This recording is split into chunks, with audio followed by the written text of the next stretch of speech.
Hi friends, welcome to Techie Networks. In today's video, we are going to see StackWise Virtual on the Cisco Catalyst 9500 series switch. Before we go into that, we'll see what is StackWise Virtual. It converts two physical switches into one logical switch.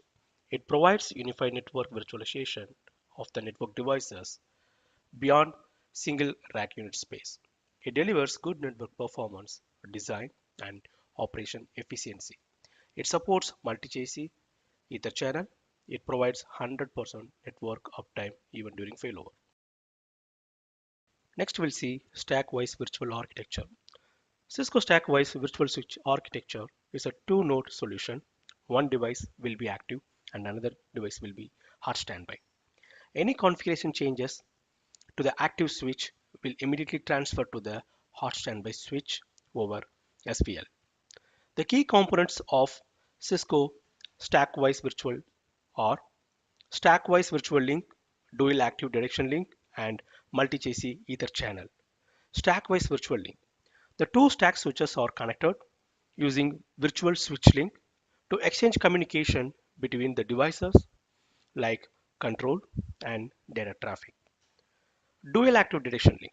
What will happen if both StackWise switches are active and active at the same time and will use the same IP and spanning tree ID?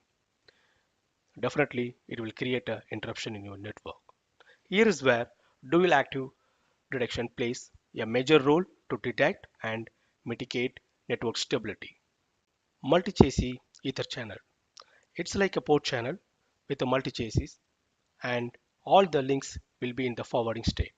It provides redundancy and doubling your bandwidth. Configuration of StackWise Virtual.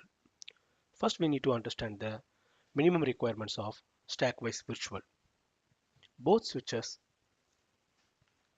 in the StackWise Virtual should be in the same model and same software version plus same license. For the SVL, minimum we need 2 links and maximum it will support 8. There is no Ether channel required for SVL between the switches. Okay, let's configure StackWise Virtual. There are simple 4 steps we need to follow to configure the StackWise Virtual. Step number 1. StackWise Virtual command should be enabled on both the switches. Step number 2. You need to configure the domain and the domain number should be same on both the switches. Step number 3. StackWise Virtual link to be configured on both the switches and write the configuration and reload the switch. After switch reboots, whichever the switch it boots up first, that will be elected as a active and the other switch will be elected as a hot standby.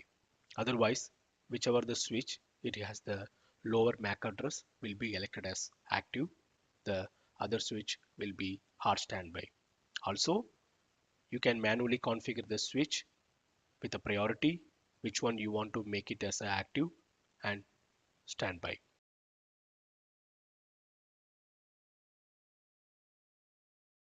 The last step to configure the dual active direction.